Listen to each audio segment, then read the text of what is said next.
Buenas tardes. Eh, Iniciamos hoy, 1 de junio del año 2021, nuestra clase sincrónica programada para el día de hoy.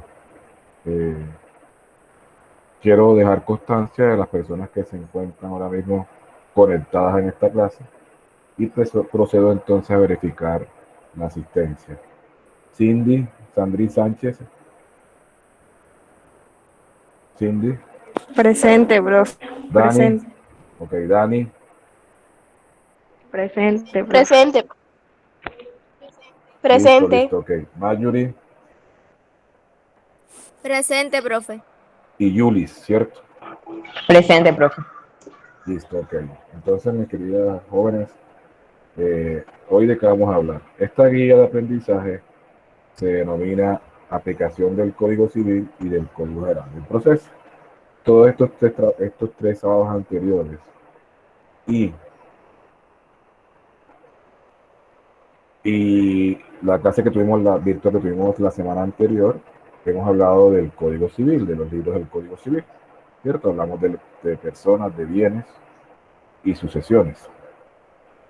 En esta clase virtual y la del próximo sábado, que es presencial, hablaremos los aspectos generales del Código General del Proceso, los cuales trataremos, como les decía, en el día de hoy y en la próxima clase presencial que se va a realizar el día sábado, como está previsto en su horario habitual, de las 10 de la mañana.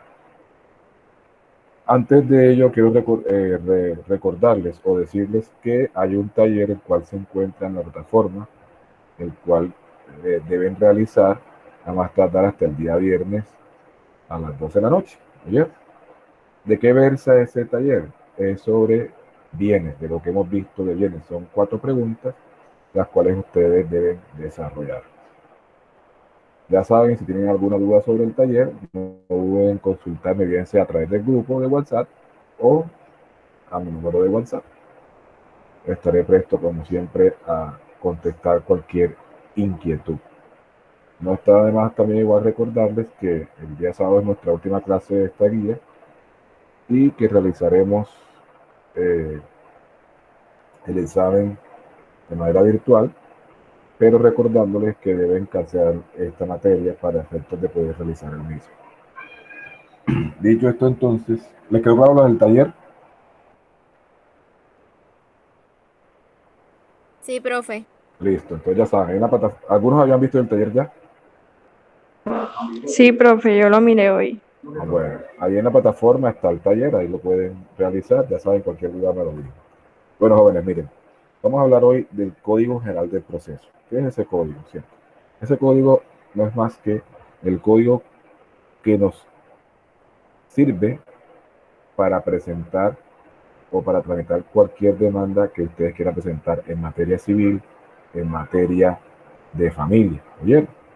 Ahí ese código nos enseña las pautas, palabras más, palabras menos, de cómo debemos tramitar una demanda, cuáles son las demandas que se pueden presentar, cómo se presentan las demandas, ante quién se presenta esa demanda. Es decir, el Código General del Proceso nos dice los lineamientos que deben llevarse o deben seguirse para tramitar un proceso ante el juzgado.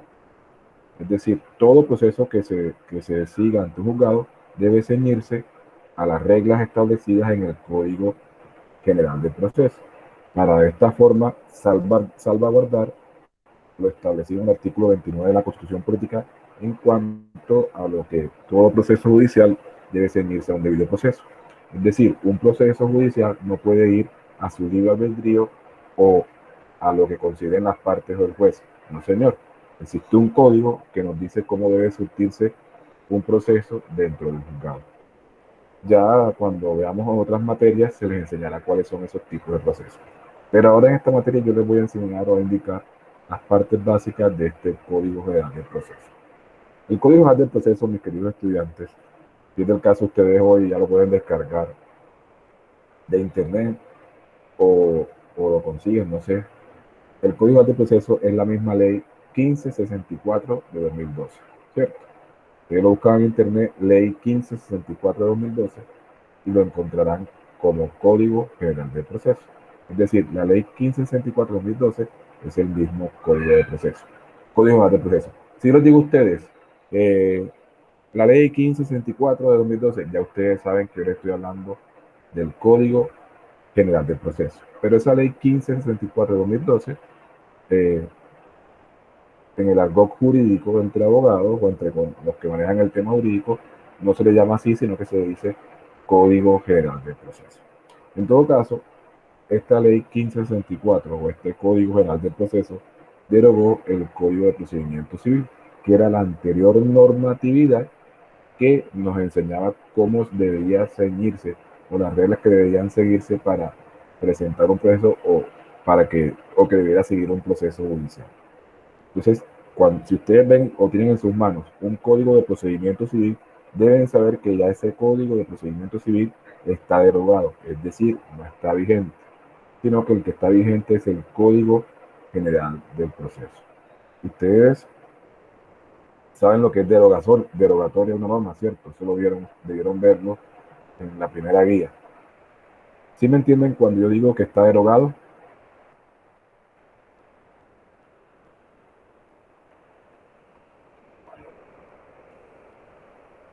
¿Sí me entienden? Julie, ¿sí me entienden cuando digo eso? Sí, profe, sí entiendo cuando dice que está derogado, es que lo eliminaron, o sea, ya no existe o algo así. Es correcto, muy bien. Bueno, entonces, en ese punto quería que tuvieran esa precisión. ¿Qué se busca con este Código General del Proceso? Pues se busca regular la actividad procesal en los asuntos civiles, comerciales, de familia y agrarios. Es decir, el Código General del Proceso nos enseña cómo se deben tramitar los procesos civiles, los procesos comerciales, los procesos de familia y los procesos agrarios. ¿Muy bien? Eso nos enseña el Código Civil, cómo lo hacemos, cómo tramitamos esos procesos. Este Código General del Proceso, mis queridos estudiantes, tiene unos principios. Primero, el primer principio es el acceso a la justicia. Es decir, con este código se busca que todos los ciudadanos del común, todos los ciudadanos colombianos tengan un acceso fácil, rápido y ágil a la justicia. En aplicación a lo dispuesto en el artículo 229 de la Constitución Política, que nos enseña el derecho al acceso a la administración de justicia. Otro principio de este Código General del Proceso es que se surte siempre en audiencia por tratarse de procesos orales. Es decir, todas las decisiones que se tomen dentro del proceso o la sentencia se dicta en audiencia. Debe existir igualdad de las partes, es decir, a todas las partes se les debe tratar por igual. El juez, como director del proceso, a todas las partes las debe tratar por igual. Debe existir concentración. ¿Eso qué significa? Que el proceso concentre las partes y sea el director del proceso. Inmediación, es decir, que el juez tenga inmediatez con la prueba, significa que el juez, que es el que conoce el proceso y es que es el que va a resolver el litigio, tenga contacto directo y estrecho con la prueba. Gratuidad es otro principio. ¿Qué significa eso? Gratuidad. Que el acceso a la administración de justicia es gratis. Usted no tiene nada que pagar para acceder a la administración de justicia ni para presentar una demanda. Obviamente, si usted quiere presentar una demanda, pues debe pagarle al abogado que se la va a hacer, por reconocerle unos honorarios. Pero un juzgado no le va a cobrar un peso por tramitarle una demanda. ¿Quién le paga al juzgado? Pues obviamente el Estado. Yo que trabajo en un juzgado de familia, ¿a mí quién me paga? El Estado. El Estado me paga un dinero o un salario por mis servicios prestados, por prestarle un servicio a la ciudadanía, porque la justicia es un servicio gratuito. Eso es un principio de la justicia, o más bien del Código General del Proceso. Y por último, ese Código General del Proceso siempre debe respetarse el debido proceso, que está consignado en el artículo 29 de la Constitución Política. Muy bien. Todo este tema del Código General del Proceso, ustedes ya a partir de mañana lo podrán conseguir en la plataforma Q10 para que tengan un mayor acceso a él. Bueno, mis queridos estudiantes, entonces, Para efectos de lo que es el Código Nacional del Proceso, vamos primero con el tema de la demanda. Ustedes saben qué es una demanda, ¿cierto?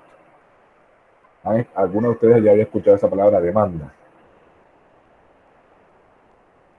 O más bien, ¿quién de ustedes cuatro no sabe qué es una demanda? Dime, Dani.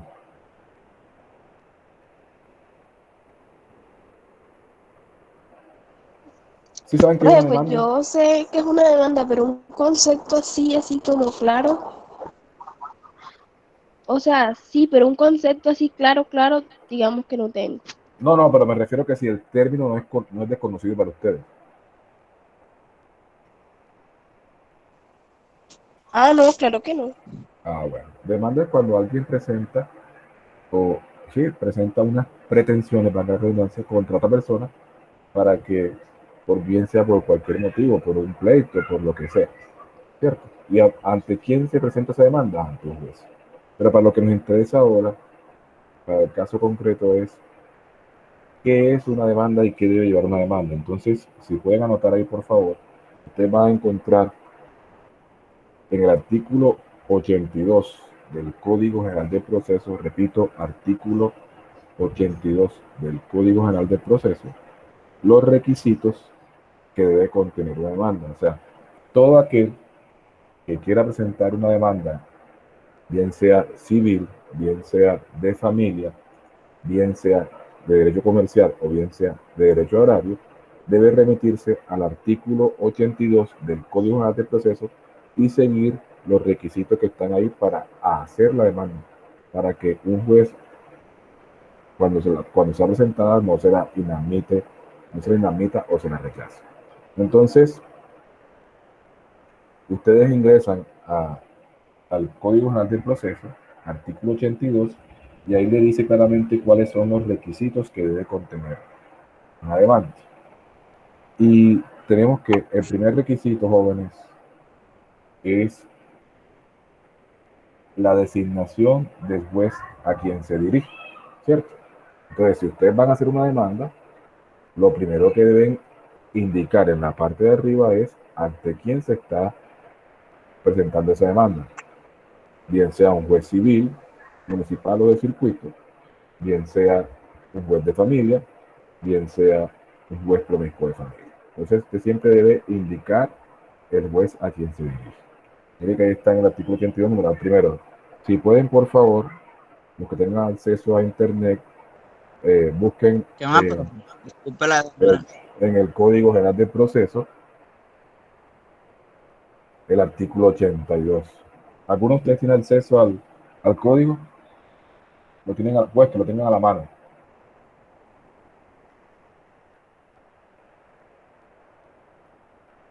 ¿Ninguno lo tiene a la mano? El Código General del Proceso.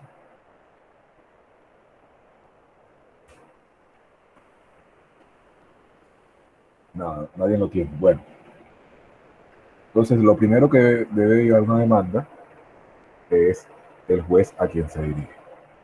Dice el artículo que el segundo requisito es que toda demanda debe llevar el nombre y domicilio de las partes, y si no pueden comparecer por sí mismas, los de sus representantes legales. Es decir, toda demanda que usted vaya a presentar debe llevar el nombre de la parte demandante y el nombre de la parte demandada. Y si quien demanda es una persona que no está en capacidad de demandar, debe indicarse quién lo representa. Me explico. ¿Qué quiere decir esto? ¿Quiénes tienen capacidad legal para presentar una demanda? ¿Quién creen ustedes? ¿Saben lo que es la capacidad? ¿Qué es capacidad legal? ¿Quién me responde? ¿O quién sabe más bien?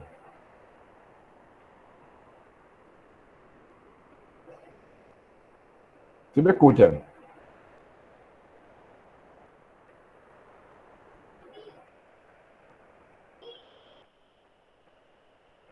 ¿Sí me están escuchando? Lo que uno puede hacer. Sí, profe. Pero como se quedan callados, No, profe, yo tengo, yo tengo indiferencia. Bueno, miren, jóvenes, la capacidad legal es la potestad o la disposición que cada quien tiene para presentar una demanda. Entonces, esa capacidad en Colombia se adquiere a los 18 años, cuando se obtiene la mayoría de edad. Es decir, los aquí presentes, cualquiera de ustedes, está en capacidad de presentar una demanda. Obviamente tienen que darle poder a un abogado, porque ustedes, como son abogados, no pueden presentar demandas, ¿cierto? Pero cuando la persona es menor de edad, esa persona, por no tener la capacidad legal, no puede presentar la demanda, o no puede, más bien, no puede otorgar poder. Entonces tiene que un tercero, en este caso, tu representante legal, bien sea padre o tutor, el que le otorgue poder al abogado. Es decir, las personas menores de edad no están en capacidad legal de presentar una demanda. ¿Ese punto lo entendieron? Por ejemplo, si Cindy va a presentar una demanda, ya como ella es mayor de edad, ella dice, Sí, profe. ok, se indica en la demanda que quien demanda, valga la redundancia, es Cindy. Entonces Cindy está en capacidad de otorgarle poder a un profesional en derecho. Eso es lo que quiere señalar el numeral segundo o el requisito número 2 del artículo 82 del Código General del Proceso. El tercer requisito dice el nombre del apoderado judicial del demandante si fuera el caso. Obviamente, toda demanda debe ser encabezada por el abogado, que es quien está realizando la demanda. Entonces, si usted le da poder a un abogado, él debe decir fulanito de tal, actuando en nombre y representación de la señora tal o del señor tal, presenta ante usted demanda de tal cosa. Siempre debe indicarse el nombre del demandante, el nombre del demandado y el nombre del apoderado judicial a quien se le otorga el poder. El cuarto requisito es, dice el artículo 82, número cuarto, lo que se pretenda expresado con precisión y claridad. ¿Qué significa eso? Eso son las pretensiones. Es decir, ¿qué es lo que yo quiero?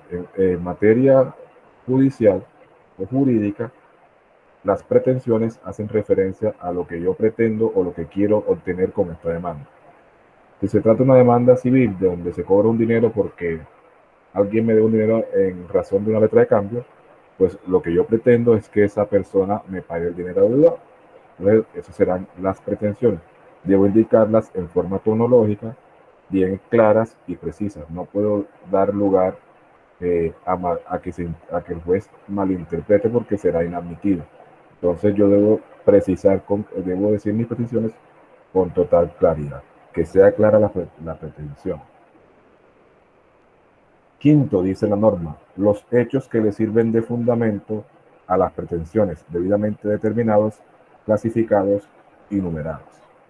¿Qué significa esto, jóvenes?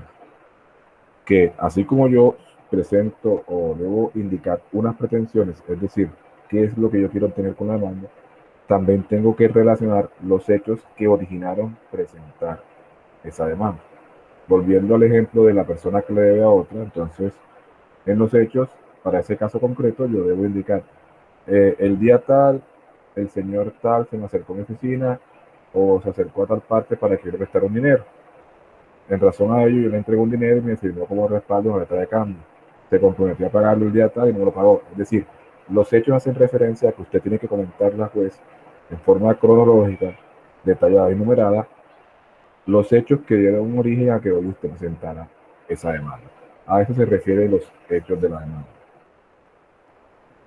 Sexto requisito que debe contener una demanda, la petición de las pruebas que se pretenda hacer valer con indicación de los documentos que el demandado tiene en su poder para que éste los aporte.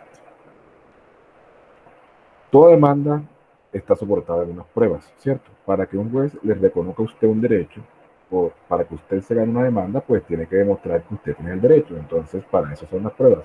Usted tiene que aportar las pruebas que tenga en su poder, así como las pruebas que usted, digamos, tenga otra persona, entonces usted solicita esas pruebas. ¿En qué sentido? Si, por ejemplo, la prueba, usted va a demandar una entidad y la prueba la tiene X entidad, usted dice, señor juez, le solicito que oficie a esa entidad para que mande la prueba. Es decir, usted tiene que indicar, aportar e indicar con qué pruebas usted se va a ganar la demanda. Pero hay un dicho popular jurídico que dice, dame la prueba que yo te daré el derecho. Entonces, si usted no pide pruebas y no aporta pruebas, muy seguramente va a perder la demanda. Séptimo requisito, dice, el juramento estimatorio cuando sea necesario. Esto es para ciertos casos más complejos que en este momento no es de importancia para la materia. Octavo, los fundamentos de derecho.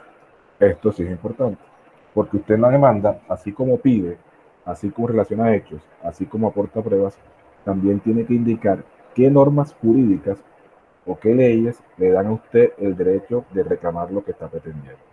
Es decir, usted debe indicar los fundamentos de derecho, es decir, mire, yo tengo derecho porque la ley tal dice esto y como tal, o sea, usted tiene que decir por qué y cuál es el fundamento legal que usted tiene para reclamar ese derecho. Y por último está el requisito número 10 que dice el lugar, la dirección física y electrónica que tengan las partes y sus apoderados. Es decir, tanto las partes como los apoderados deben indicar en la demanda la dirección donde vive o la dirección donde desea ser notificado. Y es obligatorio y de estricto cumplimiento que usted indique, y más en estos momentos de virtualidad, el correo electrónico donde puede ser notificado. Pero resulta que usted dice, no, aquí no tengo correo electrónico porque no sé manejar computador. Entonces usted debe manifestar eso. Desde ahora le manifiesto que no poseo correo electrónico. Es requisito fundamental para presentar una demanda indicar el correo electrónico donde usted debe ser notificado. Entonces, esos 10, mis queridos alumnos, son los requisitos generales que debe llevar toda demanda. Digo generales porque hay otros requisitos que dependiendo del tipo de proceso también deben aportarse. Profe, ¿cómo en qué artículo lo encontramos? Artículo 82, Código General de Procesos. Artículo 82. ¿Alguna pregunta aparte de la de Jesús sobre los requisitos? ¿Alguna duda? Hablen ahora, por favor.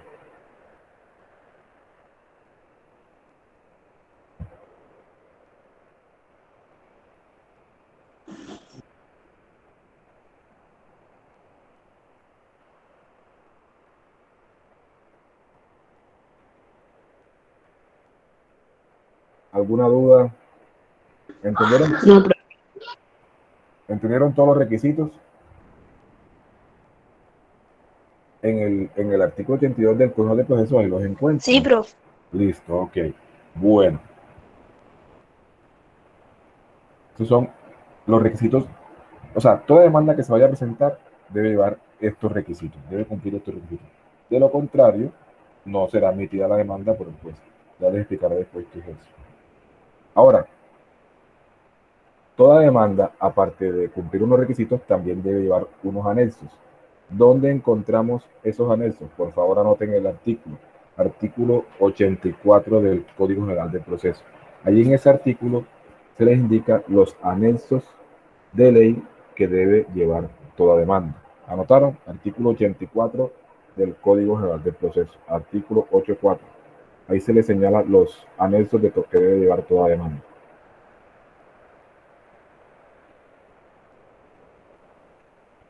¿Cuáles son esos anexos? Bueno, primer anexo, el poder para iniciar el proceso. Es decir, como toda demanda debe ser presentada a través de apoderado judicial, pues usted debe aportar a la demanda el poder que le otorgó al abogado para que lo presente. ¿Cierto? ¿Ustedes saben qué es un poder?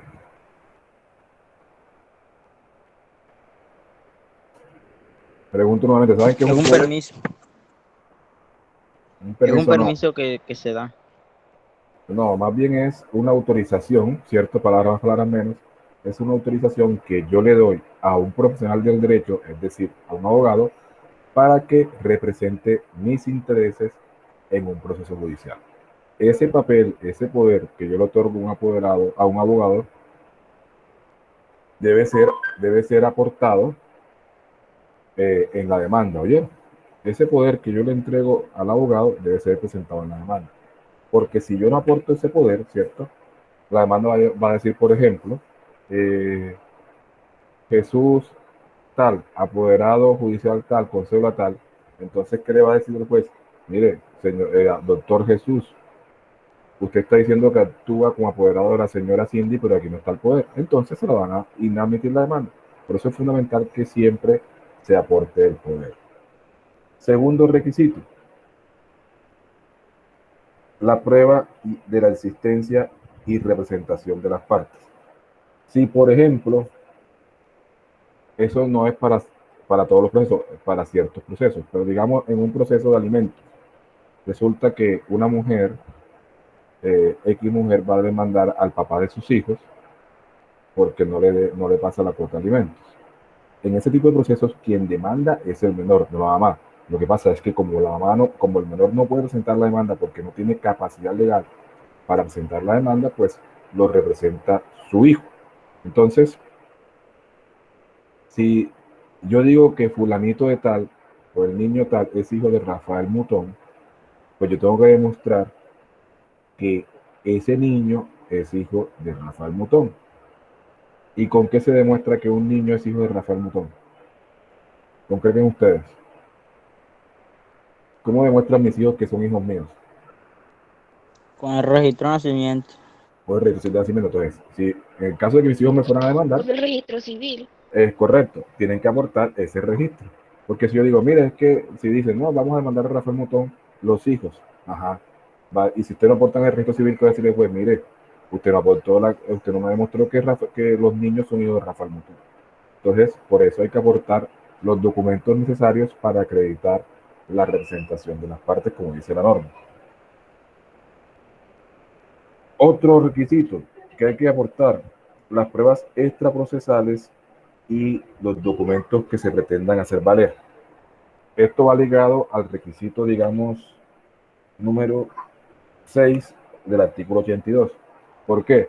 Porque si yo en una demanda digo, señor juez, le aporto estas y estas pruebas, pero resulta que no las anexo, entonces me la van a rechazar o me la van a admitir la demanda, porque yo estoy diciendo, mire, le aporto estas pruebas y vamos a buscar las pruebas y no están. Entonces, si usted dice que aporta en la demanda pruebas, pues tiene que aportar las pruebas. No es decirlo, también tiene que demostrar. Entonces, jóvenes, esos son los requisitos o los anexos que debe llevar toda demanda y que encontramos, como les dije anteriormente, en el artículo 84 del Código General del Proceso. ¿Alguna pregunta sobre este particular? ¿Pregunta?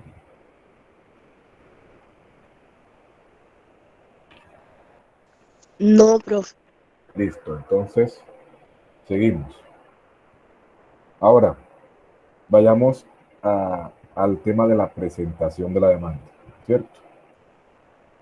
La demanda se presenta ante quién. ¿Qué creen? Bueno, antes de pandemia, obviamente, las demandas eran presentadas, para el caso de Montería o de las ciudades capitales, eran presentadas en las oficinas judiciales o centros de servicios para la recepción de demandas. Es decir, usted hacía su demanda, formaba su paquete con la demanda y sus anexos y la llevaba a una oficina judicial, que esa oficina judicial se encargaba de repartirla, ¿cierto?, al juzgado al cual estaba dirigida la demanda.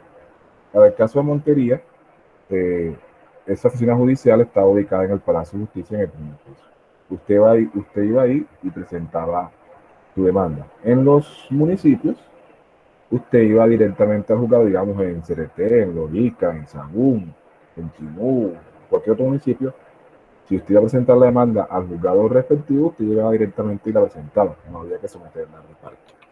Pero hoy día, por cuestiones de la pandemia y de que todo es virtualidad, la rama judicial habilitó unos correos electrónicos en donde los abogados deben remitir esas demandas para efectos de realizar el reparto. Entonces, antes de pandemia, jóvenes, la demanda era presentada directamente en una oficina judicial que hacía el reparto. Hoy día no. Hoy día usted remite esa demanda a un correo institucional, un correo electrónico institucional que se encarga de recepcionar esa demanda. Nosotros los empleados o la persona encargada es quien hace reparto al respectivo juzgado. Entonces, la demanda, digamos que en las grandes ciudades no se presentaba ante el juez directamente, sino ante una oficina judicial o un centro de servicios. ¿Ok? creo que eso no requiere mayor explicación, ¿cierto? ¿O tienen alguna duda sobre ese particular? No, profe. Listo, ok, bueno. Vamos entonces, jóvenes, ahora con el artículo 90 del Código General de Proceso, que nos habla de la admisión, inadmisión y rechazo de la demanda. ¿Cuándo se inadmite una demanda? Dice ese artículo 90, jóvenes. El juez admitirá la demanda que reúna los requisitos de ley y le dará el trámite que legalmente le corresponda, aunque el demandante haya indicado una vía procesal inadecuada, ¿cierto? Mediante auto no susceptible de recursos, el juez declarará inadmisible la demanda solo en los siguientes casos. ¿Qué significa inadmisible? O sea, cuando usted presenta una demanda, un juez puede hacer tres cosas. La primera, puede, en el mejor de los casos, admitirla. O sea, ustedes cuando escuchen el concepto de admitir la demanda, quiere decir que el juez acepta la demanda que usted presentó. Dice, venga, su demanda está bien presentada, la voy a tramitar. Ojo que no estoy diciendo que le va a dar la razón a usted o al otro, no. Ni que ya usted se ganó el proceso. Cuando ustedes escuchen admitir la demanda, significa que es que aceptaron la demanda para su trámite. Pero no quiere decir que ya se ganó el proceso. A veces mucha gente que le dice, no, que admitieron la demanda, ya creen que fue que se ganó el proceso. No. Admisión de la demanda hace referencia de que el juez acepta la demanda que usted presentó y le va a dar trámite. Eso es lo primero que puede ocurrir. Lo otro que puede ocurrir es que el juez se la inadmita, es decir, no se la admita y se la ordene corregir porque no se cumplieron algunos requisitos, entonces le da un término prudencial que es de 5 días para corregir la demanda. Si usted la corrige conforme el señor juez se lo dijo, el juez ahí sí admitirá la demanda. Y el otro escenario que puede ocurrir es que el juez rechace la demanda porque no tiene competencia para conocer de esa demanda y se la manda a otro juez. Entonces sí quedó claro las tres cosas que pueden ocurrir cuando usted presenta una demanda ante un juez y él debe pronunciarse. Entonces, si yo les pregunto a ustedes en un examen, díganme qué puede ocurrir o qué puede hacer un juez cuando usted presenta una demanda. Ustedes me van a decir, puede admitirla, puede inadmitirla o puede rechazarla. ¿Oyeron? ¿Me entendieron esa parte? ¿Entendimos? Sí, profe. Listo. Sí, profe. Bueno, entonces, ¿cuáles son esas Sí, causales? profe. Quiero que entiendan esto, que les quede claro. Se admite la demanda cuando el juez considera que la demanda está bien presentada, es decir, cumple todos los requisitos. Se inadmite la demanda cuando el juez considera que la demanda no estuvo bien presentada, le falta algún requisito y se le devuelve al demandante para que la corrija. Se le concede un término de 5 días, ¿oyeron? 5 días para corregirla. O también el juez puede rechazarla por falta de competencia. ¿Qué significa esto? Significa que el juez considera que no es competente para conceder otra demanda y se la manda a otro juez. Por ejemplo, usted presenta una demanda de alimentos para que un padre responsable le pase la cuota de alimentos a su hijo. Esas demandas por ley o según lo establecido en el Código General de Proceso se demandan ante los jueces de familia. Pero resulta que usted se equivocó y la mandó ante un juez laboral. ¿Qué creen ustedes que debe ser ese juez laboral? ¿La conoce? ¿La tramita? No, profe, la rechaza. La rechaza y le dice, mire, yo no soy el competente, vamos a mandársela al juez de familia que es el competente para conocer esta demanda. Entonces, esos son los tres eventos, repito, la admite, la inadmite o la rechaza. La admite, repito, cuando cumple los requisitos y la inadmite cuando no cumple los requisitos. ¿Oyeron? Esos son los requisitos para que, o digamos, esas son lo que puede hacer un juez cuando recibe la demanda. ¿Alguna pregunta sobre eso? ¿Entendimos? ¿Entendieron todos, jóvenes? Sí, profe. Bueno, entonces, el día sábado, jóvenes, Sí, profe. Bueno, el día sábado, espero que puedan ir todos.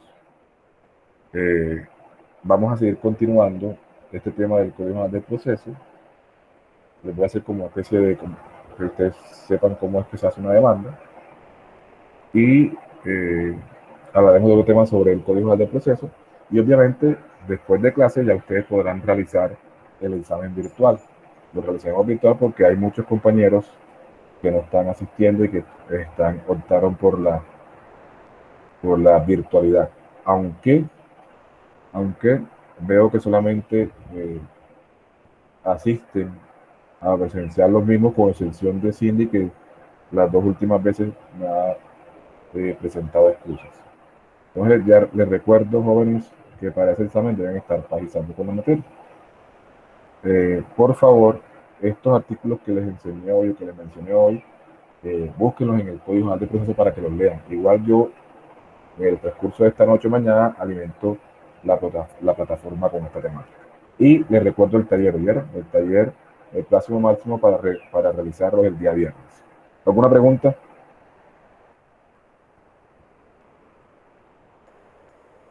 No, ¿Me profe. gusta?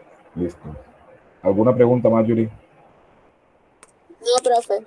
Julis, No, profe. Cindy. Se fue Cindy. No, profe, no. Ah, bueno, listo. Entonces nos vemos el sábado. Les deseo una feliz resto de tarde y noche.